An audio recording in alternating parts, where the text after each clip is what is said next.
Hello dear students, welcome back to our YouTube channel MV nursing desk. आज हम अपने इस प्लेटफॉर्म पर एक नए इलेक्ट्रोलाइट के बारे में बात करेंगे, इसका नाम है पोटाशियम। इससे पहले हमने इसी चैनल पर सोडियम के बारे में डिस्कस किया था, जिसमें हाइपोनेट्रीमिया एंड हाइपरनेट्रीमिया। जिस भी बच्चे ने ये दोनों वीडियोस नहीं देखी हैं, ऊपर आई बटन का एक दिख रहा होगा, उस पर क्लिक करोगे, उस पर लिंक आ रही है, वहाँ पर क्लिक करोगे तो आपको वो वीडियोस मिल जाएंगी। ठीक है, आज हम बात करेंगे पोटाशियम के बारे में। किसके बारे में? पोटाशियम के बारे में। पोटाशियम की भी दो चीजें हैं। हम जैसे आपने सोडियम के बारे में पढ़ा था हाइपरनेट्रीमिया एंड हाइपोनेट्रीमिया, वैसे ही हम पोटाशियम के बारे में पढ़ेंगे। अभी फिलहाल हम पोटाशियम के बारे में जान लेते हैं, थोड़ा बहुत बेसिक देख लेते हैं कि पोटाशियम है क्या, इसके बारे में हम क्या पढ़ेंगे। ठीक है, जो पोटाशियम है, एक मिनट, ठीक है। पोटाशियम है ना, वो हमारी बॉडी का एक मेजर एलिमेंट है। क्या है? सॉरी, मेजर इलेक्ट्रोलाइट है। Major electrolyte. और ये मेजर इलेक्ट्रोलाइट कैसा है? इंट्रासेलुलर है। कैसा है? इंट्रासेलुलर। यानी अगर मैं कहूँ कि पोटाशियम आपकी बॉडी में कहाँ पाया जाता है, तो इसका 98% ऑफ पोर्शन कहाँ पाया जाता है? आपका सेल के अंदर। कहाँ पे? सेल के अंदर। इसलिए हम इसे क्या बोलते हैं? इंट्रासेलुलर मेजर इलेक्ट्रोलाइट बोलते हैं। ठीक है, जो रेस्ट ऑफ है, जो आपका 2% है, जो रेस्ट ऑफ 2% है, वो आपका कहाँ पाया जाता है? आपका आउटसाइड, यानी कि ECF में, एक्स्ट्रा सेलुलर फ्लूइड के अंदर पाया जाता है। ठीक है, तो हमारा जो पोटाशियम है वो क्या है? एक मेजर इंट्रासेलुलर इलेक्ट्रोलाइट है, जिसका 98% पोर्शन कहाँ पाया जाता है? सेल के अंदर पाया जाता है। रेस्ट ऑफ 2% हमारा कहाँ मिलता है? ECF, यानी कि आउटसाइड द सेल। अगर मैं बात करूं भाई what is the normal level, अगर मैं बात करूं what is the normal level किसका? पोटाशियम का। एक रेंज है, वो कितनी रेंज है, मैं किस रेंज में इसको, कितनी रेंज से लेके कितनी रेंज पे मैं इसको नॉर्मल मारूंगा, तो वो है आपका 3.5 टू 4.5। इसके याद रखने के लिए मैं ऐसे कैसे याद रखता हूँ कि भाई 35 से 45, आप भी इस तरह से याद रख सकते हैं। 3.5 टू 4.5 कुछ अब मेजरली इसको 4.5 ना करके हम इसे 5 तक याद रखते हैं, 5.0। ठीक है, तो आप कई बार किसी बुक में पढ़ रहे हैं या कि कहीं आप ऑनलाइन पढ़ते हो, कहीं भी कोई आपको बताता तो आपको 3.5 से लेके 5 तक बताएगा। तो वो ये मत सोचना कि मैंने गलत पढ़ाया है, वो गलत बता रहा है, नहीं, दोनों ही चीजें ठीक है। हम 3.45 से लेके 4.5 तक इसको कंसिडर करते हैं जनरली। अब इसको हम कितने तक काउंट करते हैं? 5 तक। ठीक है, और ये क्या है? मोल इक्विवेलेंट पर लीटर। इसकी जो मेजरमेंट वैल्यू वो क्या है? मोल इक्विवेलेंट पर लीटर। ठीक है, तो यहाँ पे हमने क्या देखा? नॉर्मल लेवल देख लिया किसका? पोटाशियम का, जो कितना है? 3.5 टू 4.5। ओके, अब इसी पोटाशियम के अंदर जब हम पढ़ेंगे क्या, जब इसका लेवल आपके ब्लड स्ट्रीम के अंदर क्या होगा? डिक्रीज होगा, तो एक कंडीशन, वो कंडीशन कहलाएगी हाइपोकैलीमिया। क्या कहलाएगी? हाइपोकैलीमिया। हाइपो का मतलब कम, and there is a kalaemia. Kalaemia में क्या आ रहा है? के, और के से हम किसको डिनोट करते हैं? पोटाशियम को। किसको? पोटाशियम को, डिनोटेड बाय के पॉजिटिव। ठीक है, पहली कंडीशन ये हुई। पोटाशियम के अंदर हम क्या देखेंगे? पहला हाइपोकैलीमिया। दूसरा, जैसे ही ब्लड के अंदर किसका? पोटाशियम का लेवल इंक्रीज होगा, तो यही कंडीशन क्या कहलाएगी आपकी? Hyper kalaemia. क्या कहलाएगी? Hyper kalaemia. ओके, ये दो मेन चीज हैं, या फिर मैं कहूँ पोटाशियम के अंदर दो ही हैं, या तो हाइपो होगा या हाइपर होगा। तो हम यही दो चीजें देखेंगे। पहले हम क्या देखेंगे? हाइपोकैलीमिया। ठीक है, चलो अब डिस्कस करते हैं कि हाइपोकैलीमिया क्या है। मैं कैसे डिफाइन करूंगा that this condition is known as hypokalaemia. मैं क्या इसको, अगर किसी पेशेंट के अंदर अकर भी हो रहा है, तो मैं कैसे डिटरमाइन करूंगा? ठीक है, तो देखो, इसी वर्ड को हम देख लेते हैं, हाइपोकैलीमिया। ठीक है, मैं पेन का ब्लैक कलर ले लेता हूँ, तो थोड़ा अच्छा लगेगा। हाइपो, हाइपो का मतलब क्या होता है? जैसे मैंने आप अभी थोड़ी देर पहले आपको बताया, हाइपो,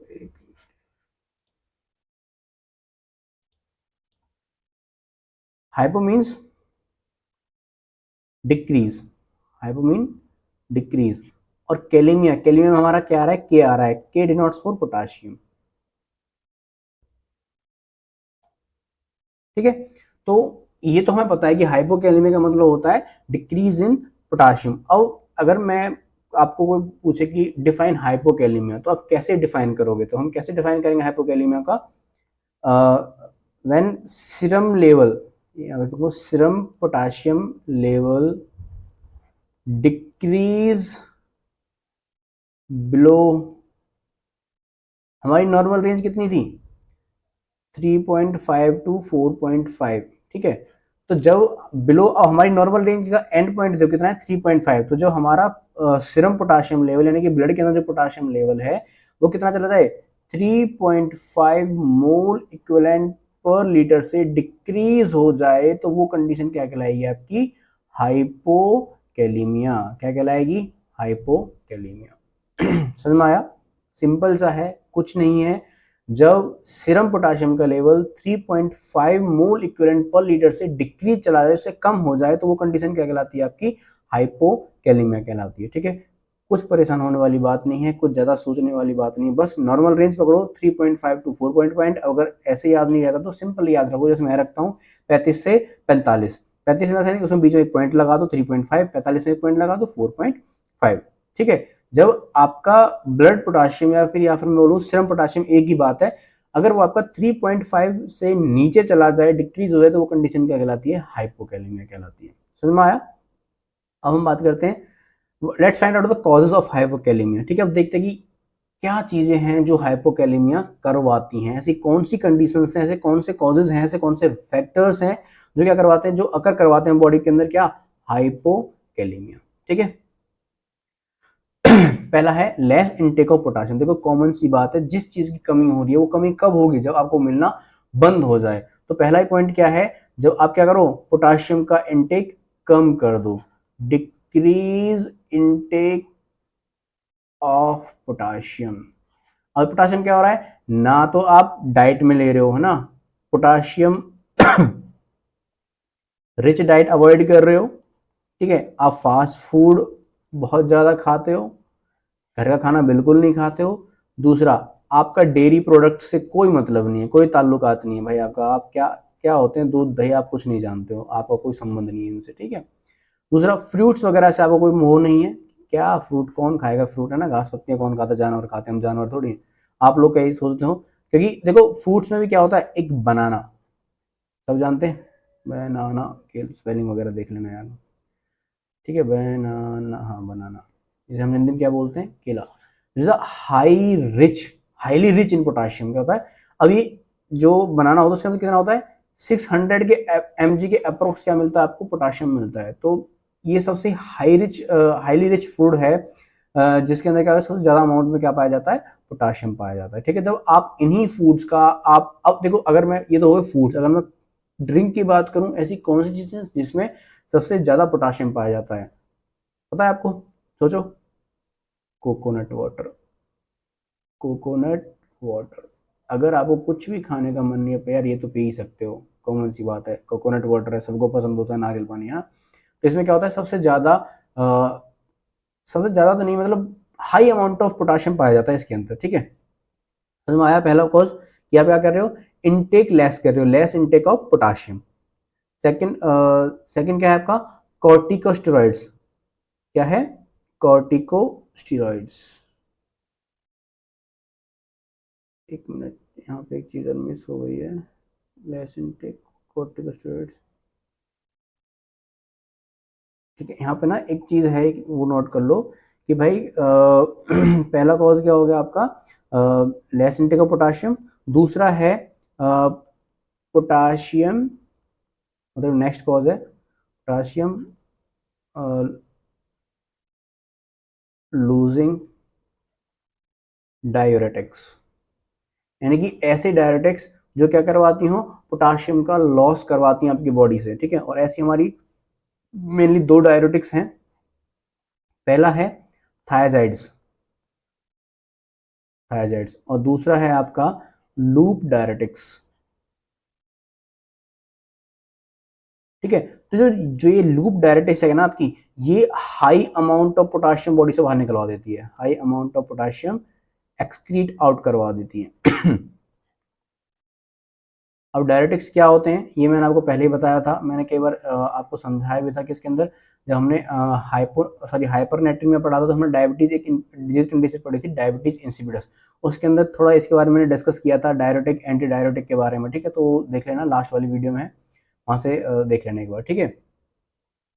जितना अमाउंट ऑफ पोटाशियम ये बॉडी से बाहर निकलवाती है उतना आपकी क्या करती है, थायराइड भी नहीं निकलवा पाती, ठीक है। तो सबसे ज्यादा जो रिस्क या फिर जो पोटाशियम को हाइपोकैलेमिया कॉज करती है वो कौन सी है, लूप डायरेटिक है, समझ में आया। नेक्स्ट कॉज है कॉर्टिकोस्टेरॉइड्स। कॉर्टिकोस्टेरॉइड्स क्या है आपके, कहां से रिलीज होते हैं, एड्रिनल ग्लैंड से रिलीज होते हैं, ठीक है। अब ये जो कॉर्टिकोस्टेरॉइड्स हैं ये क्या पता है ये कैसे कॉज करवाएंगे हाइपोकैलेमिया, कैसे, ये एक तो क्या करते हैं डायरेटिक इफेक्ट देते हैं, क्या देते हैं, डायरेटिक इफेक्ट, यानी कि बॉडी से क्या करवाते हैं, बहुत सारा यूरिन या वाटर बॉडी से एक्सक्रीट आउट करवाते हैं। और जब वाटर एक्सक्रीट आउट हो रहा है तो जाहिर सी बात है कौन सा इलेक्ट्रोलाइट भी एक्सक्रीट आउट होंगे। जब इलेक्ट्रोलाइट आपके एक्सक्रीट आउट होंगे तो क्या होगा, पोटाशियम बॉडी से बाहर जा सकता है, ठीक है। दूसरा ये क्या करता है कॉर्टिकोस्टेरॉइड्स, और क्या करता है ये आपकी बॉडी में जो पोटाशियम है, ठीक है। देखो कई बार ऐसा होता है कि जो कॉर्टिकोस्टेरॉइड एक तरह की, मैं अगर इसको रिजेंबल करूं किसी दूसरी ड्रग से या किसी दूसरे उससे, तो मैं इसको रिजेंबल करता हूँ इंसुलिन के साथ, कि जैसा इंसुलिन का इफेक्ट होता है ना वैसा कभी कभी ये इफेक्ट दे देता है। यानी कि आप जब किसी पेशेंट को कॉर्टिकोस्टेरॉइड्स दे रहे हो तो उसमें आपको देखने को मिलेगा कि उसका जो ग्लाइसेमिक लेवल है, जो ग्लाइसेमिक लेवल है वो इंक्रीज होगा, स्लाइटली इंक्रीज होगा, यानी कि वो क्या कर रहा है, इंसुलिन का थोड़ा सा इफेक्ट देता है। तो ये क्या करता है, जब ये वाला इफेक्ट इसका रहेगा तो ये क्या करेगा, जो पोटाशियम है उसको ब्लड स्ट्रीम से उठा के कहां शिफ्ट कर देगा, सेल के अंदर, ठीक है। और जैसे ही पोटाशियम ब्लड स्ट्रीम से कहां चला गया, सेल के अंदर चला गया, तो क्या हुआ, ब्लड स्ट्रीम के अंदर इसी का लेवल कम हो गया, है ना। और इसी के लेवल के कम होने से कब क्या कहलाता है आपका, हाइपोकैलेमिया कहलाता है, समझ में आया। कॉर्टिकोस्टेरॉइड दूसरा थर्ड कॉज, ठीक है बेसिकली। Third, vomiting. अब वॉमिटिंग हो रही है तो क्या हो रहा है, जितना भी आपका गैस्ट्रिक कंटेंट है, या फिर मैं कहूं कभी कभी आपका इंटेस्टाइनल कंटेंट, क्या क्या कर रहे हो, बॉडी आप बाहर निकाल रहे हो, ठीक है, स्पेल आउट कर रहे हो बाय माउथ। तो जो जितना आपका ये गैस्ट्रिक कंटेंट है, जितना आपका इंटेस्टाइनल कंटेंट, ये क्या होता है, पोटाशियम रिच होता है, ठीक है। अब जब आपका जितना जो गैस्ट्रिक कंटेंट है वही बॉडी से बाहर आ जा रहा है तो बॉडी क्या एब्जॉर्ब क्या करेगी, फिर पोटाशियम तो बचा ही नहीं एब्जॉर्ब करने के लिए। जब पोटाशियम बॉडी एब्जॉर्ब करेगी नहीं तो ब्लड स्ट्रीम के अंदर क्या होगा, पोटाशियम का लेवल इंक्रीज नहीं होगा, समझ में आया। नेक्स्ट, गैस्ट्रिक और इंटेस्टाइनल सक्सनिंग, वही बात है जो अभी थोड़ी देर पहले मैंने डिस्कस की थी कि जितना भी गैस्ट्रिक कंटेंट है और जो इंटेस्टाइनल कंटेंट है वो क्या क्या कर रहे हो आप, बॉडी से बाहर कर रहे हो, रिमूव कर रहे हो। थोड़ी देर पहले हमने किसके थ्रू पढ़ा था, वॉमिटिंग। अब इसमें हम क्या पढ़ रहे हैं कि वॉमिटिंग नहीं हो रही है, लेकिन हम क्या कर रहे हैं, सक्शन आउट कर दे रहे हैं। सक्शन का यूज करके जितना भी गैस्ट्रिक कंटेंट है और इंटेस्टाइनल कंटेंट है उसको हम सक्शन आउट कर दे रहे हैं, और जितना जितना कंटेंट वो बाहर जाएगा उतना ही बॉडी के अंदर क्या होगा, पोटाशियम की कमी होगी, समझ में आया। Next, diarrhoea. कुछ नहीं है डायरिया में, वही है, देखो जो डायरिया हो रहा था क्या हो रहा, वाटर लॉस होगा, ये फ्रीक्वेंट डायरिया है, सिर्फ डायरिया नहीं है, फ्रीक्वेंट डायरिया। तो जितना जितना ज्यादा डायरिया होगा उतना ज्यादा वाटर लॉस होगा, जितना ज्यादा वाटर लॉस होगा उतना पोटाशियम बॉडी से बाहर होगा, एक्सक्रीट आउट होगा, ठीक है। विलस एडेनोमा, ये एक इंपॉर्टेंट है, इसको देख लेना, कई बार क्वेश्चन पूछ लिया जाता है इससे। विलस एडेनोमा क्या है, ये इंटेस्टाइनल इंटेस्टाइनल ट्यूमर है, इंटेस्टाइनल ट्यूमर। ये क्या करता है, जो पोटाशियम रिच म्यूकस होता है, कहाँ पे, इंटेस्टाइन में, इंटेस्टाइन में, उसको क्या करता है, बॉडी से एक्सक्रीट आउट करवा देता है, क्या करवा देता है, बॉडी से एक्सक्रीट आउट करवा देता है। और जाहिर सी बात है जब पोटाशियम रिच म्यूकस बॉडी से एक्सक्रीट आउट हो जाएगा तो बॉडी में कौन सी कंडीशन देखने को मिलेगी, हाइपोकैलेमिया, समझ में आया। Next, increase level of insulin, जैसा मैंने आप कॉर्टिकोस्टेरॉइड्स के अंदर डिस्कस किया था कि जो इंसुलिन है ये क्या करता है, it shift potassium from blood stream to cell, या तो सेल में शिफ्ट कर देगा या फिर मसल्स में सेल शिफ्ट कर देगा, ठीक है। और सेल में भी कौन सी सेल अगर मैं बोलूँ तो मेनली करता है हेपेटिक सेल, हेपेटिक सेल यानी कि लिवर सेल के अंदर, ठीक है। तो इंसुलिन क्या करता है, अगर आप जब हाइपर कैलेमिया का ट्रीटमेंट करते हैं, हम हाइपोकैलेमिया डिस्कस कर रहे हैं तो मैं हाइपर कैलेमिया बता रहा हूँ। जब हाइपर कैलेमिया का मैनेजमेंट दिया है तो उसमें D25 दिया जाता है इंसुलिन के साथ। तो इंसुलिन क्या करता है कि जो आपका जितना भी हाई अमाउंट ऑफ पोटाशियम आपके ब्लड के अंदर है उसको उठा के कहाँ भेज देगा, सेल के अंदर भेज देगा और आपका हाइपर कैलेमिया ट्रीट हो जाएगा, ठीक है। अगर वही insulin large amount of potassium shift करता है किसके अंदर, सेल के अंदर, कहाँ से, ब्लड से उठा के, तो वो कंडीशन, अब ब्लड स्ट्रीमर क्या हो जाएगा, उसका लेवल डिक्रीज हो जाएगा और वही कंडीशन क्या कहलाएगी, हाइपोकैलेमिया। समझ में आया। Next alcoholism. एल्कोहल, जो पेशेंट एल्कोहल लेता है उसके अंदर क्या मिलेगा, लॉस ऑफ पोटाशियम। देखो एल्कोहल के बहुत सारे रीजंस हैं जो हाइपोकैलेमिया कॉज करता है। पहला, ये क्या करता है, यूरिन का प्रोडक्शन करवाता है। एल्कोहल क्या करवाता है, यूरिन का प्रोडक्शन बहुत ज्यादा करवाता है, जिससे क्या होता है, पोटाशियम लॉस होगा, इलेक्ट्रोलाइट लॉस होंगे, ठीक है। नेक्स्ट क्या करता है, ये लिवर को अफेक्ट करता है, इट अफेक्ट लिवर। नेक्स्ट ये करता है, किडनी को भी अफेक्ट करता है। हमारा जो शराब है क्या करते हैं, किडनी को अफेक्ट करता है ना। और किडनी क्या करती है, जब किडनी डैमेज होगी तो अनप्रोपोर्शनली क्या करेगी, एक्सक्रीट आउट करेगी, लेकिन उसे अंदाजा ही नहीं है वो क्या बॉडी से बाहर निकाल रही है, किसका रिटेंशन कर रही है, कुछ नहीं पता, क्योंकि वो डैमेज हो चुकी है, ठीक है। वैसे बहुत सारे ऐसे रीजंस हैं जो एल्कोहलिज्म की वजह से क्या लीड करता है, हाइपोकैलेमिया लीड होता है, ओके। Next bulimia. बुलीमिया आप सब जानते हो क्या है। बहुत सारी हमारी जो आज की जनरेशन है जो मॉडल्स बनना चाहती है, अपनी बॉडी फिगर का ज़्यादा ध्यान रखते हुए क्या करती है, उनका खाने पे कंट्रोल नहीं होता है, ठीक है। ये मेनली एथलीट्स के अंदर भी देखा जाता है, या फिर उन जो कहूँ तो जो ऑफिशियली या फिर जो मॉडलिंग लाइन में जो लोग होते हैं उनके अंदर भी देखा जाता है। क्या होता है कि जब उन्हें फूड दिया जाता है, डिलीशियस फूड दिया जाता है, उनका कंट्रोल नहीं होता है, वो उसे खा लेते हैं, खा लिया। अब खाने का मतलब ये लगता है कि यार हमारे बॉडी वेट बढ़ जाएगा, हमारी बॉडी फिगर खराब हो जाएगी, हम तो सोशल इन्फ्लुएंसर हैं तो बॉडी खराब हो जाएगी, कैसा होगा। तो क्या करते हैं, खाना खाने के बाद क्या करते हैं, वॉमिटिंग इंड्यूस करते हैं, यानी कि सेल्फ वॉमिटिंग इंड्यूस करते हैं, सेल्फ इंड्यूस वॉमिटिंग। और अब वही रीजन यहाँ पे हमें सिर्फ एक बात पता चला कि बुलीमिया में क्या कर रहे हैं, वो सेल्फ इंड्यूस वॉमिटिंग कर रहे हैं, यानी खुद से वॉमिटिंग कर रहे हैं, अपना उंगली डाल के मुंह में या कुछ भी ऐसा प्रोडक्ट लेके कुछ भी करके वो क्या करें, वॉमिटिंग करें, ताकि जो खाना वो खा रहे हैं वो बॉडी से बाहर आ जाए और उनका बॉडी वेट ना बढ़े। इस कंडीशन को बोलते हैं बुलीमिया। और जब ये कंडीशन होगी, वॉमिटिंग होगी, तो वॉमिटिंग में कैसे हाइपोकैलेमिया होता है मैं पहले डिस्कस कर चुका हूँ, ठीक है। Magnesium loss. देखो जब मैग्नीशियम लॉस हो तो अगर ऐसा है कि आपकी बॉडी में क्या हो रहा है, मैग्नीशियम का भी लॉस हो रहा है प्लस पोटाशियम का भी लॉस हो रहा है, ठीक है। मानता हूं कि पोटाशियम एक मेजर इंट्रासेलुलर इलेक्ट्रोलाइट है जो बॉडी के लिए बहुत ज्यादा जरूरी है, ठीक है। लेकिन अगर ऐसा कंडीशन जहां पे आपका मैग्नीशियम का भी लॉस हो रहा हो और साथ साथ पोटाशियम का भी लॉस हो रहा हो, तो पहले आप कैसे ट्रीट करोगे, ठीक है। बताओ कैसे ट्रीट करोगे भाई। जाहिर सी बात आप बोलोगे सर पोटाशियम, क्योंकि पोटाशियम एक मेजर इंट्रासेलुलर इलेक्ट्रोलाइट है जो बॉडी के लिए बहुत ज्यादा जरूरी है। लेकिन आपको एक बात हमेशा ध्यान रखनी है कि जो जो क्या होता है, एमजी होता है, यानी कि मैग्नीशियम होता है, वो क्या करता है, जो इंट्रासेलुलर रिसेप्टर्स या फिर मैं बोलूं चैनल्स, सॉरी रिसेप्टर नहीं, चैनल्स, जो क्या करते हैं, पोटाशियम को रेगुलेट करते हैं, ये इनको क्या करता है, इनिशिएट करता है, ठीक है। या फिर मैं बोलूं कि ये उन चैनल्स को रेगुलेट करता है जो पोटाशियम को मेंटेन करते हैं या पोटाशियम के साथ डील करते हैं। तो ऐसी कंडीशन जिसमें आपका पोटाशियम का लॉस हो रहा है, साथ में मैग्नीशियम का लॉस हो रहा है, लेकिन आप क्या कर रहे हो, आप प्रायोरिटी दे रहे हो पोटाशियम को, कि पोटाशियम का लॉस है, हम पोटाशियम पेशेंट को देते चले जाएंगे, लेकिन मैग्नीशियम का ट्रीट नहीं कर रहे। तो भाई सेल के अंदर पोटाशियम तो तभी जाएगा ना जब मैग्नीशियम काम करेगा। क्यों, मैग्नीशियम क्या है, अंदर जो चैनल्स हैं जो पोटाशियम को देख रहे हैं, पोटाशियम को मेंटेन कर रहे हैं, उसको जितना अंदर चाहिए उतना चाहिए, जितना नहीं चाहिए उसे बॉडी से सेल से बाहर भेज देंगे।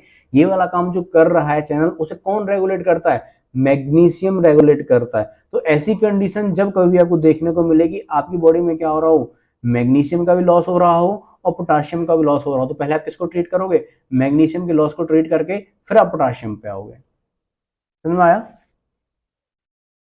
This all about the causes.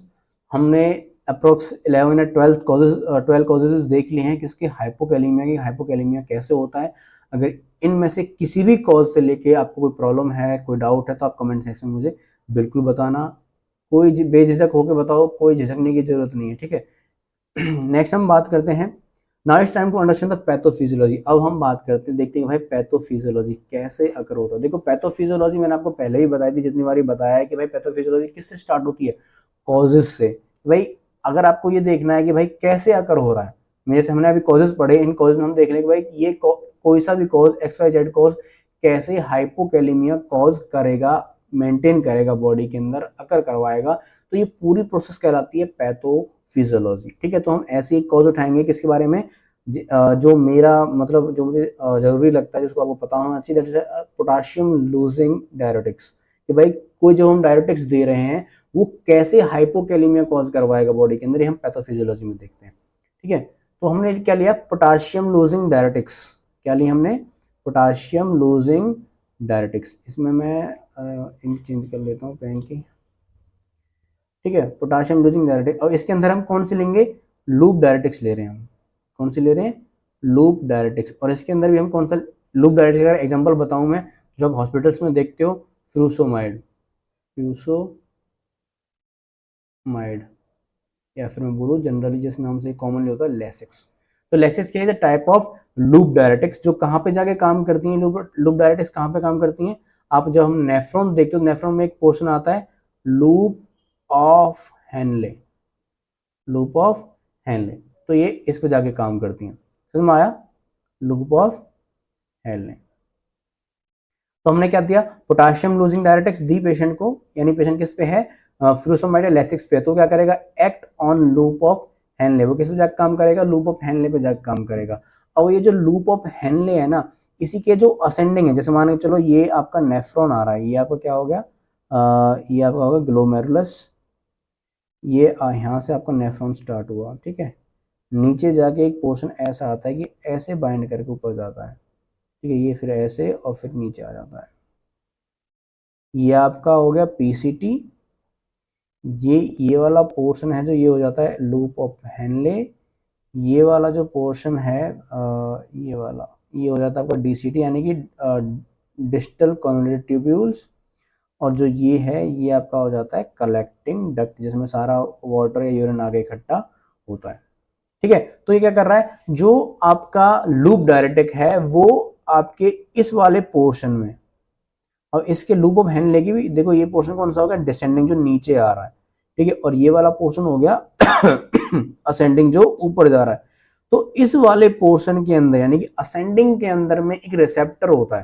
तो क्या होता है, रिसेप्टर, जिसका नाम है NKCC2, यानी कि सोडियम, सॉरी,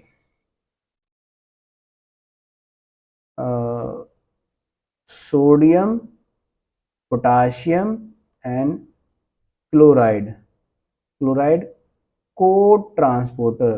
क्या है, को ट्रांसपोर्टर। ये क्या है, रिसेप्टर है, जिसको लूप ऑफ हेनले पे जाके क्या आपके लूप डायरेटिक्स इनहिबिट कर देते हैं, उसको, उसका जो रिसेप्टर है उसको बंद कर देते हैं। समझ में आया। तो जैसे ये रिसेप्टर बंद होगा, आपका ये NKCC2 बंद होगा, तो क्या होगा, अब जो ये रिसेप्टर नहीं, ये क्या काम करवाता है, रीएब्जॉर्प्शन करवाता है। क्या करवाता है, रीएब्जॉर्प्शन करवाता है। अब देखो, जो उसका नाम था वो उन्हीं को रिसेप्ट करवाएगा, यानी कि सोडियम पोटाशियम और क्लोराइड का ये क्या करवाएगा, रीएब्जॉर्प्शन करवाएगा। अब जब लूप ऑफ डायरेटिक्स ने, यानी कि सॉरी, जो लूप डायरेटिक्स हैं, उन्होंने इसी रिसेप्टर को क्या कर दिया, इनहिबिट कर दिया, स्टॉप कर दिया, तो क्या ये अपना काम कर पाएगा, नहीं कर पाएगा। जब ये काम नहीं कर पाएगा तो decrease reabsorption of potassium from urine, यानी कि जो पोटाशियम यूरिन में सिक्रीट आउट हो रहा था वो क्या होगा, बॉडी से बाहर जाता रहेगा, वो उसका रीएब्जॉर्प्शन नहीं होगा। क्यों, क्योंकि NKCC2 रिसेप्टर क्या हो गया, स्टॉप हो गया। जैसे ही पोटाशियम का रीएब्जॉर्प्शन डिक्रीज होगा, तो बॉडी के अंदर, यानी सीरम के अंदर, ब्लड के अंदर इसका लेवल क्या होगा, डिक्रीज होगा। और वही कंडीशन क्या कहलाती है आपकी, हाइपोकैलेमिया। समझ में आया pathophysiology. Let's discuss the sign and symptoms, कि क्या क्या साइन एंड सिम्टम्स आपको देखने को मिल सकते हैं, उस पेशेंट के अंदर जिसके अंदर क्या हो, हाइपोकैलेमिया हो रहा हो। समझ में आया पहला। अच्छा, साइन एंड सिम्टम्स देखने से पहले एक क्वेश्चन है कि भाई एट विच लेवल, यानी कि कौन से लेवल पे जाके आपको किसी पेशेंट के अंदर क्लिनिकल साइंस दिखेंगे, यानी कि साइन एंड सिम्टम्स दिखेंगे कौन से लेवल पे, कि पोटाशियम का कौन सा लेवल होगा जिस लेवल पे जाके आपको किसी पेशेंट के अंदर क्या देखने को मिल सकते हैं, साइन एंड सिम्टम्स देखने को मिल सकते हैं। सोचो, लेस देन, ये पोटाशियम का लेवल है, लेस देन 3 मोल इक्विवेलेंट पर लीटर। जब आपका सीरम पोटाशियम का लेवल कितना हो जाए, 3 मोल इक्विवेलेंट पर लीटर से डिक्रीज चला जाए, बिलो चला जाए, तो आपको क्या देखने को मिलते हैं, साइन एंड सिम्टम्स। समझ आया? पहला है फटीग। क्या है, फटीग। अच्छा देखो, इन साइन एंड सिम्टम्स को समझने से पहले एक छोटी सी चीज समझ लो कि जो पोटाशियम है ना, ये हमारा क्या करता है, न्यूरो मस्कुलर फंक्शन, इसको क्या करवाता है, रेगुलेट करवाता है। क्या करवाता है, रेगुलेट। कौन, पोटाशियम। अगर पोटाशियम की कमी होगी तो ये यानी कि न्यूरॉन्स का भी फंक्शन अफेक्ट होगा, मसल्स का भी फंक्शन अफेक्ट होगा। समझ में आया? ठीक है, अब कैसे होगा वो देख लेते हैं। एक मिनट, एक मिनट से हटा देते हैं। ठीक है, इतना ही हटेगा बस ये। ठीक है भाई, फटीग कैसे होगा, देखो जब आपकी बॉडी के अंदर क्या होगा, मसल्स की जो कॉन्ट्रैक्शंस हो रही है, किसकी, मसल्स की क्या हो रही है, कॉन्ट्रैक्शन हो रही है, वो किसकी वजह से हो रही है, पोटाशियम। और पोटाशियम कैसे, क्योंकि पोटाशियम क्या करता है, आप एक चीज पढ़ी होगी, सोडियम पोटाशियम पंप। ठीक है, ये है। और एक जब हम इलेक्ट्रिकल एक्साइटेबिलिटी पढ़ते हैं, जो मसल है वो कॉन्ट्रैक्ट कब होती है, उसको एनर्जी मिलती है, वो एनर्जी कब होती है, जब एक्सचेंज ऑफ आयंस होता है, एक्सचेंज ऑफ आयंस। तो हमने पहले एक चीज डिस्कस की होगी, अगर नहीं किया तो थोड़ा सा आप देख लो, थोड़ा सा बताऊंगा, ज्यादा डीप में नहीं जाएंगे, कि कोई सेल है, उसके अंदर क्या है, पोटाशियम है, और इसके आउटर साइड क्या है, सोडियम। हमने स्टार्टिंग में देखा था ना कि भाई potassium is a major intracellular electrolyte, किसका मेजर पार्ट 98% ऑफ पार्ट कहाँ होता है, पोटाशियम सेल के अंदर। तो इसके बाहर क्या हुआ, सोडियम हुआ। तो जब सोडियम और पोटाशियम एक्सचेंज होंगे, इन आयंस का क्या होगा, एक्सचेंज होगा, तो क्या प्रेजेंट क्या, तो क्या प्रोड्यूस होती है, इलेक्ट्रिसिटी, यानी कि करंट प्रोड्यूस होता है। यही करंट किस में हेल्प करता है, कॉन्ट्रैक्शन, कॉन्ट्रैक्शन ऑफ मसल। ठीक है, ये लेटर ऑन डिस्कस कर लेंगे ज्यादा डीप में, अभी फिलहाल के लिए इतना ही। तो क्या हो रहा है, देखो सोडियम सॉरी पोटाशियम का लॉस हो रहा है, पोटाशियम का लॉस होगा तो ये जितना भी ये एक्शन है ये नहीं हो पाएगा, मसल्स कॉन्ट्रैक्ट नहीं हो पाएंगी, अगर हो भी रही है तो क्या हो रही है, एबनॉर्मल कॉन्ट्रैक्शन आएगा। कैसा आएगा, एबनॉर्मल कॉन्ट्रैक्शन आएगा। और ये एबनॉर्मल एबनॉर्मल कॉन्ट्रैक्शन क्या करेगा, बॉडी के अंदर फटीग कॉज करवाएगा। समझ में आया, पहला साइन एंड सिम्टम्स। दूसरा है मसल वीकनेस, सेम उसी से रिलेटेड है, पोटाशियम से, जैसा हमने भी फटीग के अंदर देखा था। नेक्स्ट पॉलीयूरिया, पॉलीयूरिया मतलब एक्सेसिव यूरिन, एक्सेसिव यूरिन। ठीक है, जब ये आप देखते हो, जब पेशेंट के अंदर क्या हो रहा है, हाइपोकैलीमिया एक लंबे समय के लिए क्या कर गया है, प्रोलॉन्ग कर गया है, बहुत लंबे समय नहीं, क्रॉनिक हो गया है। तो उस केस में क्या होता है, जो किडनीज होती हैं हमारी, जो किडनी होती हैं वो प्रॉपरली फंक्शन आउट नहीं करती हैं, फिर वो बॉडी से लार्ज अमाउंट ऑफ वाटर को क्या करती हैं, एक्सक्रीट आउट करना स्टार्ट कर देती हैं। ठीक है, बहुत large number of urine produce होता है। ठीक है, नेक्स्ट है ventricular asystole. What do you mean by ventricular asystole, common अभी जनरली बताया। देखो वेंट्रिकुलर एसिस्टोल का मतलब क्या होता है,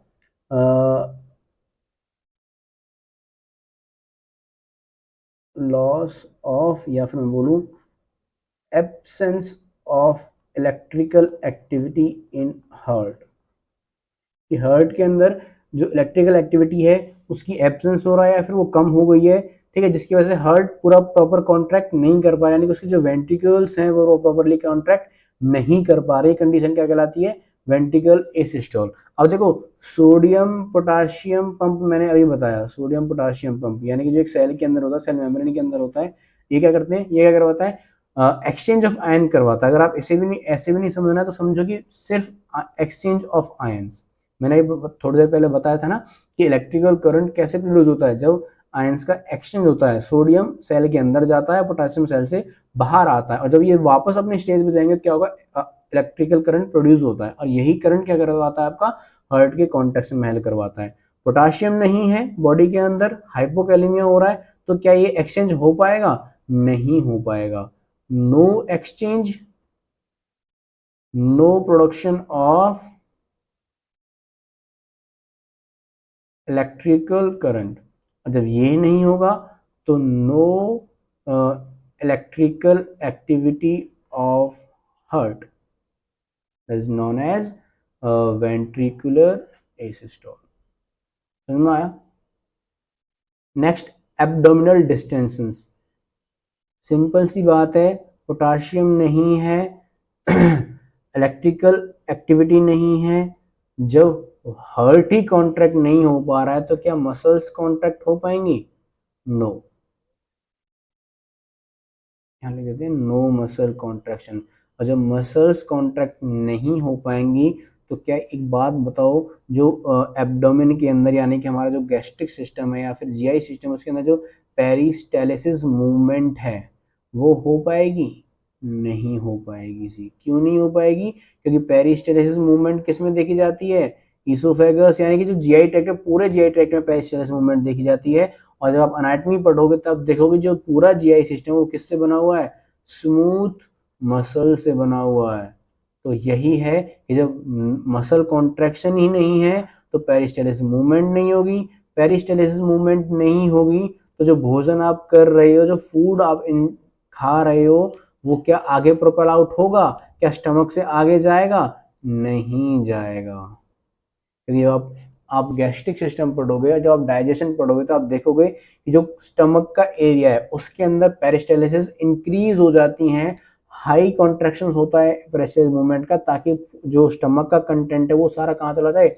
ड्यूडेनम में एंटर कर जाए। क्योंकि हमारा जो स्टमक होता है वो जे शेप में होता है, नीचे की साइड जाके कैविटी बना लेता है वो, जहाँ पे वो सारा फूड जाके स्टोर हो जाता है और वो अच्छे से मिक्स हो पाता है। तो इसको वहां से निकाल के ड्यूडेनम में भेजना है, तो एक लार्ज अमाउंट ऑफ पेरिस्टालिस मूवमेंट चाहिए, और जो हमारे हाइपोकैलेमिया के अंदर नहीं हो पाएगी। तो सारा खाना कहाँ रहेगा आपका? स्टमक के अंदर रहेगा। सारा आपका फूड, सारा आपका वाटर, सब कुछ कहाँ रहेगा? स्टमक के अंदर रहेगा, जिससे आपको क्या देखने को पेशेंट के अंदर? एब्डोमिनल डिस्टेंशन देखने को मिलेगा। समझ में आया? Next, these all about the sign and symptoms. Generally sign and symptoms. अब क्या करते हैं, जो हाइपोकैलेमिया है ना वो हमारे हार्ट के साथ भी छेड़छाड़ करता है। क्या करता है? हार्ट के साथ भी छेड़छाड़ करता है। देखो, पोटाशियम जो है वो मेरे फेवरेट इलेक्ट्रोलाइट है, क्योंकि ये बहुत सारे चेंजेस देता है अकेला। अगर इसी जितने भी आपके इलेक्ट्रोलाइट हैं, जितने भी ऑल ओवर, जितने भी potassium, chlorine, chloride, calcium and all that, sodium वगैरह सब, उनमें से सबका लॉस करवाओ, ठीक है, सबका। लेकिन जो प्रीफर दिया जाएगा यानी कि जो सबसे ज्यादा प्रायोरिटी दी जाएगी वो दी जाएगी पोटाशियम को, इसको ठीक करने के लिए कि भाई ठीक है बाकी हो रहे हैं लेकिन पहले इसको ठीक करो। क्यों? क्योंकि ये ना बहुत सारे चीजें दिखाता है। अगर इसका लॉस चलता रहा कंटिन्यूसली तो ये पेशेंट क्या करता है? डेथ भी कॉज करवा देता है। इसके दोनों ही रूप, हाइपोकैलेमिया भी डेथ कर, हाइपोकैलेमिया भी इसकी पेशेंट की डेथ करवा देता है, और हाइपर कैलेमिया पेशेंट क्या करवाता है? डेथ करवाता है। इसलिए ये बहुत खतरनाक है और इसलिए मेरा ये फेवरेट इलेक्ट्रोलाइट है, ठीक है। Hypokalemia interfere with the cardiac यानी हार्ट, और वो क्या करता है? कुछ ईसीजी में चेंजेस आते हैं। यानी कि अगर पेशेंट को आपको क्या करना है? डायग्नोस करना है। आपको कोई चीज समझ में नहीं आ रही है कि भाई ठीक है मैं क्या डायग्नोस करूं, कैसे पता लगाऊं कि पेशेंट के अंदर क्या है, हाइपोकैलेमिया हो रहा है, तो क्या करोगे? उसकी ईसीजी निकलवा के देख लो कि भाई अगर ईसीजी में जो चेंजेस हाइपोकैलेमिया दिखाता है अगर वो आपके ईसीजी के अंदर आ रहे हैं तो जाहिर सी बात है उस पेशेंट के अंदर क्या हो रहा है? हाइपोकैलेमिया हो रहा है, ठीक है। तो हम उन चीजों को देख लेते हैं कि क्या क्या चेंज करवाता है। This is the normal ECG. देखो, ये आपकी क्या है? पी वेव है, यहां से ये वाली, ये पी वेव है, ठीक है, इतना। ये पी आर सेगमेंट, ये नीचे आया। Then this is the Q R S complex, ठीक है। And this is S T segment, this is T wave and this is U wave, ठीक है। अब यहाँ पे देखो, जो ये वाली वेव है ये थोड़ी सी प्रोमिनेंट दिख रही है, थोड़ी सी उठ रही है, ठीक है, नॉर्मल है, ठीक है। जब और ये जो यू वेव है ये थोड़ा सा हल्का सा ऊपर है, ज्यादा नहीं है, देखो टी वेव से भी नीचे है ये, ठीक है। और दूसरा जो ये एस टी सेगमेंट है ये बिल्कुल फ्लैट है, ठीक है। और एक को देख लो यहाँ से, इसको पी आर इंटरवल, पी से लेके आपके सॉरी यहाँ से नहीं, ये वाला, हाँ ये वाला, एक मिनट, हाँ ये पी है, ये वाला पी वेव, और जहाँ से आपकी आर वाला ये वाला सेगमेंट ना, कि क्यू आर एस, ये क्यू आर एस स्टार्ट हो रहा है, तो this is known as P R interval. तो जो तीन चार चीजें मैंने आपको बताई हैं, पहला आपका एस टी सेगमेंट को देखो, दूसरा टी वेव को देखो, थर्ड यू वेव को, and fourth P R interval को, ठीक है। ये चार चीजें हैं जो आपको देखनी है। अब इन्हीं चार चीजों में क्या होता है, चेंज आता है। पहला फ्लैटर्न टी वेव, हमने अभी क्या देखा था कि भाई ये आपकी स्टार्ट हुई, ये पी वेव आई, ये नीचे जाके इसने क्यू आर एस कॉम्प्लेक्स बनाया, नीचे गया, फिर आगे ऐसे, और फिर ये ऐसे टी वेव बना के हल्का सा फिर ऐसे यू वेव बना रहा था। तो क्या कर रहा था, ये टी वेव है ये फ्लैट हो जाएगी, यहां से ये ऐसे जाके ऐसे देखने को मिलेगी आपको, ठीक है। नेक्स्ट है आप, अब इसमें देखो, देखो ये देखो, एक बार इसको देखो नॉर्मल को, ये देखो कैसी नॉर्मल है, ठीक है। और अब इसको देखो, इस टी वेव को देखो, आपको पता ही नहीं चल रहा कि कहाँ पे एस टी है, कहाँ पे टी है, ये टी है भी या नहीं, यू वेव कहाँ है, आपको कुछ नहीं दिख रहा है, दिख रहा है कुछ पता चल रहा है। इसको कंपेयर करो इससे, ठीक है। एक मिनट, अगर इसको मैं इसको इरेज कर देता हूँ, एक मिनट, फिर आप ढंग से देखना। अब देखो इस वाले पोर्शन को इस वाले पोर्शन को देखो, यहाँ से इतने को, ठीक है, ये नॉर्मल है। और इसको देखो यहाँ पे, ये वाला, ये मॉडरेट हाइपोकैलेमिया है। और देखो एक्सक्रीट में देखो, सॉरी एक्सट्रीम में देखो कि टी कहाँ है, एस टी सेगमेंट कहाँ है, कुछ नहीं दिख रहा है। जो कि हाँ, और आपको क्या दिख रहा है कि यू वेव दिख रही है बहुत बड़ी। ऐसी यू वेव आपको, ऐसी वेव कब देखने को मिली थी, टी वेव देखने को मिली थी नॉर्मल जब ईसीजी थी, ठीक है। यू वेव बहुत छोटी सी थी कि भाई ये आपका पीक्यूआरएस कॉम्प्लेक्स आया, नीचे जाके ये एसटी सेगमेंट बना, ये टी वेव आई, और ये ऐसे जाके ये हल्की सी यू वेव आ रही थी। और यहाँ पे क्या हो रहा है, यू वेव इतनी ऊपर हो रही है कि आपको पता ही नहीं चल रहा है कि टी है या यू है, ठीक है। तो पहला क्या हुआ आपका, फ्लैटन टी वेव, दूसरा प्रोमिनेंट यू वेव, कि जब यू वेव क्या होता है, बहुत ऊंची हो जाए, जैसा अभी आपने देखा। एस टी डिप्रेशन, इसमें देखो नॉर्मल में देखो, एस टी क्या है आपका, बिल्कुल स्ट्रेट है, वो क्या कर रहा है, डिप्रेस, ये यहाँ से जाके ऐसे हो जाएगा, ठीक है। इसमें देखो ये आ गया डिप्रेशन, देखा, यहाँ देखो ये पी क्यू आर ऐसे यहाँ से स्टार्ट होता है, यहाँ से स्टार्ट होना था एस टी सेगमेंट ऐसे, जबकि क्या हुआ, नीचे चला गया, that is known as S T depression. समझ में आया। Next prolong P R interval, यानी कि जो ये वाला इंटरवल था, कौन सा वाला, ये वाला, यहाँ से लेके यहाँ तक ये वाला इंटरवल इंक्रीज हो जाएगा। समझ में आया। तो ये क्या है, चार चेंजेस हैं जो आपके ईसीजी में देखने को मिलते हैं। पहला फ्लैटेंड टी वेव, दूसरा prominent you wave, third ST depression, fourth prolong PR interval. ये चार चेंजेस हैं जो आपको क्या देखने को मिलते हैं, हाइपोकैलेमिया के अंदर, ईसीजी के अंदर देखने को मिलते हैं। समझ में आया। तो ये सारा था हमारा किसके बारे में, साइन एंड सिम्टम्स के बारे में। How will you find out hypokalemia, कि पेशेंट के अंदर हाइपोकैलेमिया हो रहा है, अब कैसे पता चलाओगे, डायग्नोसिस क्या है। तो अब क्या है, डायग्नोसिस को डिस्कस करते हैं। पहला है सीरम पोटाशियम लेवल, पेशेंट का क्या भेज दो, ब्लड सैंपल भेज दो, किसके लिए, पोटाशियम के लिए, किसके लिए, पोटाशियम के लिए, serum potassium level.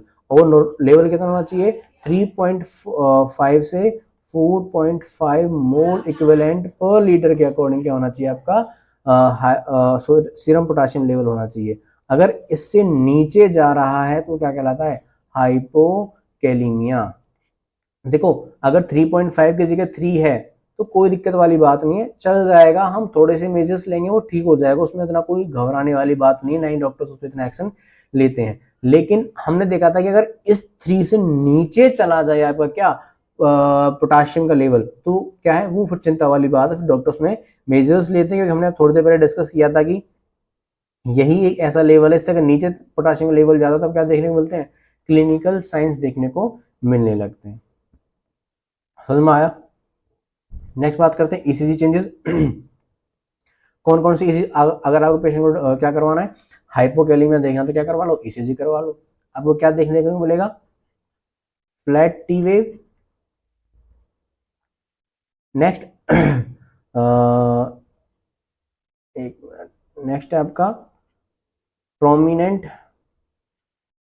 You wave. Third है ST depression and fourth one is PR prolong PR interval.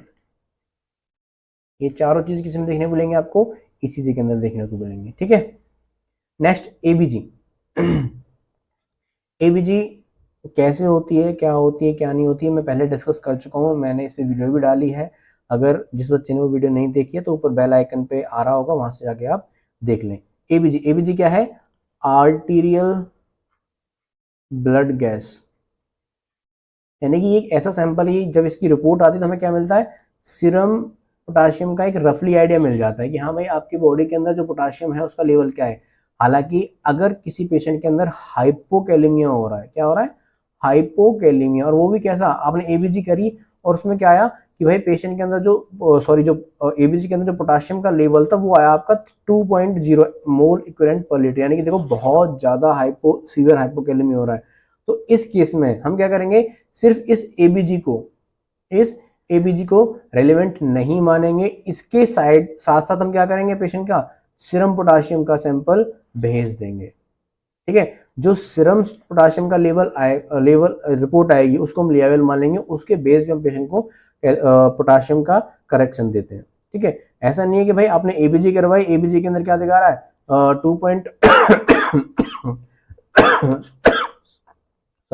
2.0 क्या हो रहा है, मोल इक्विवेलेंट हो रहा है, तो इसके बेस पे हम पेशेंट को हाइपोकैलेमिक ट्रीटमेंट नहीं देंगे। पेशेंट को ट्रीटमेंट देने के लिए हमें क्या चाहिए, सीरम पोटाशियम का लेवल चाहिए, हम ब्लड सैंपल भेजेंगे। क्यों, क्योंकि देखो कई बार ऐसा होता है ना कि जो एबीजी होता है उसको लेने की जो तरीके होते हैं वो प्रैक्टिस गलत हो जाती है, जो स्टाफ होता है वो उसका सैंपल लेने में गलती कर देता है। ठीक है, वैक्यूटेनर बांध देगा या फिर कैसे, मतलब बहुत सारे चीजें होती हैं जो एबीजी की रिपोर्ट को एरर कर देती हैं, इसलिए हम एबीजी की रिपोर्ट को रिलायबल नहीं मानते हैं। अगर एबीजी शो कर रहा है हाइपोकैलेमिया, वो भी सीवियर हाइपोकैलेमिया जो पेशेंट की कंडीशन से मैच नहीं हो रहा है, मान के चलो पेशेंट ने दिखाया, रिपोर्ट दिखा रही है भाई 1 MEQ है, ठीक है रिपोर्ट में, लेकिन पेशेंट खूब अच्छा है, उसे कोई सिम्टम्स नहीं है, कोई क्लिनिकल सिम्टम्स नहीं है, तो इस केस में हम क्या करेंगे, पेशेंट का सीरम पोटाशियम देखेंगे कि एक्चुअल पोटाशियम लेवल कितना है। समझ में आया? नेक्स्ट बात करते हैं 24 यूरिन पोटाशियम टेस्ट, यानी कि 24 क्या है यहाँ पे, 24 आवर्स। आपका कहना है यूरिन टेस्ट करवाना है, पोस्ट आपको अपने सारे डायग्नोसिस कर लिया, आपको पता ही नहीं आ रहा है कि यार क्या है, क्यों है, कैसे हाइपोकैलेमिया हो रहा है, तो क्या करना है, 24 आवर यूरिन कलेक्शन करवाओ और उस यूरिन के अंदर पोटाशियम का लेवल देखो, उस यूरिन के अंदर पोटाशियम के लेवल देखो। अगर इस 24 आवर के अंदर आपका पोटाशियम का लेवल 20 मोल इक्विवेलेंट पर लीटर से इंक्रीज हो जाता है, ठीक है, तो जो हाइपोकैलेमिया हो रहा है वो किसकी वजह से हो रहा है, आपका पोटाशियम लॉस हो रहा है, किसके थ्रू, रीनल के थ्रू, यानी रीनल लॉस की वजह से, किडनी की वजह से हाइपोकैलेमिया हो रहा है। क्यों, क्योंकि वो बहुत ज्यादा अमाउंट में क्या कर रहा है, पोटाशियम बॉडी से बाहर निकाल दे रहा है। समझ में आया? ये सारे क्या थे आपके डायग्नोसिस थे, किसके बारे में, हाइपोकैलेमिया के बारे में। ठीक है, लेट फिक्स दिस, अब इस कंडीशन को ठीक करते हैं, बहुत हो गया इसका मैनेजमेंट ऑफ हाइपोकैलेमिया। ठीक है, देखो मैनेजमेंट करने से पहले बेसिकली इसका बेसिक मैनेजमेंट क्या है, अब मैंने आपको पहला कॉज क्या बताया था, पहला कॉज क्या बताया था, लेस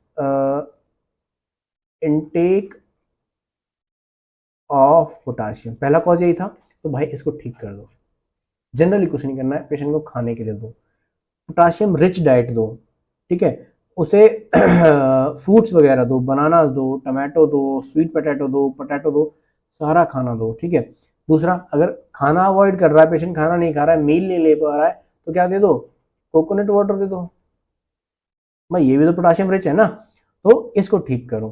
ठीक है, अगर इनके बाद भी ठीक नहीं हो पा रहा है तो फिर क्या आता है आपका, फिर आता है आपका मैनेजमेंट, यानी ड्रग का हम यूज करते हैं, करेक्शन यूज करते हैं, आईवी थेरेपी पे आ जाते हैं। ठीक है, तो अब इसमें पहला क्वेश्चन है what is the correction rate of potassium in a day.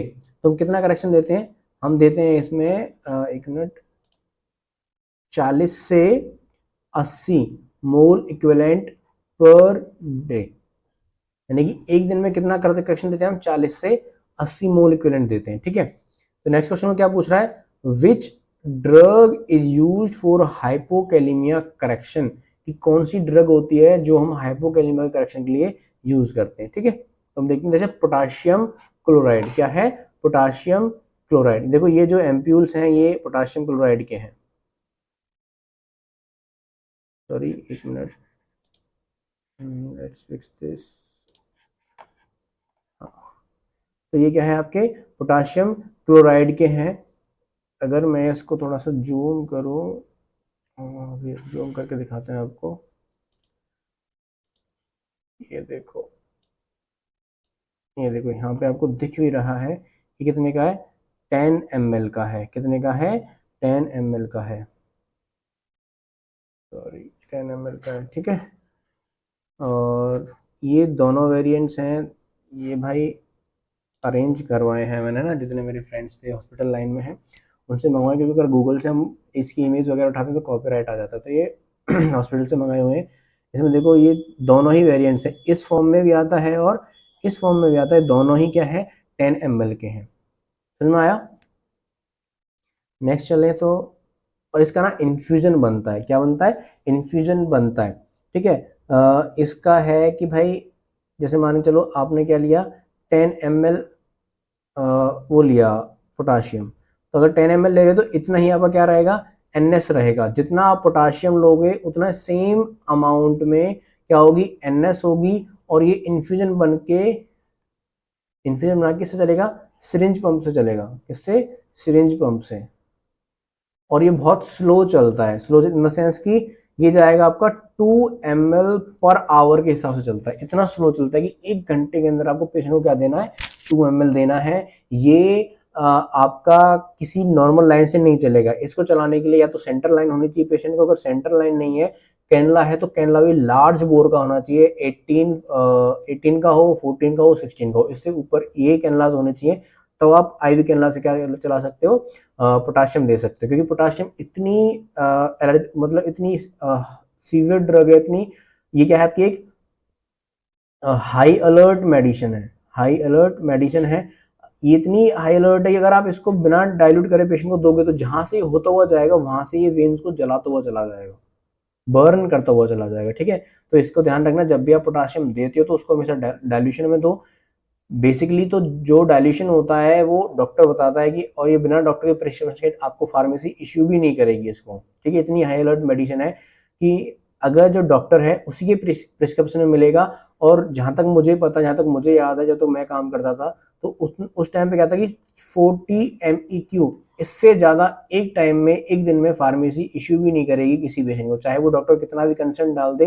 Doctor ने डाल दे कि मुझे 80 MEQ चाहिए, तो फार्मेसी यानी कि जो हॉस्पिटल का फार्मेसी फार्मास्यूटिकल डिपार्टमेंट है, या हम बोले नारकोटिक जो पॉलिसी चलती है, वो कहती है भाई 40 ही मिलेंगे, एक्सेप्ट इमरजेंसी। इमरजेंसी डिपार्टमेंट में वो आपके ऊपर है, अगर पेशेंट को रिवाइव करवाना है तो उसमें आप यूज कर सकते हो।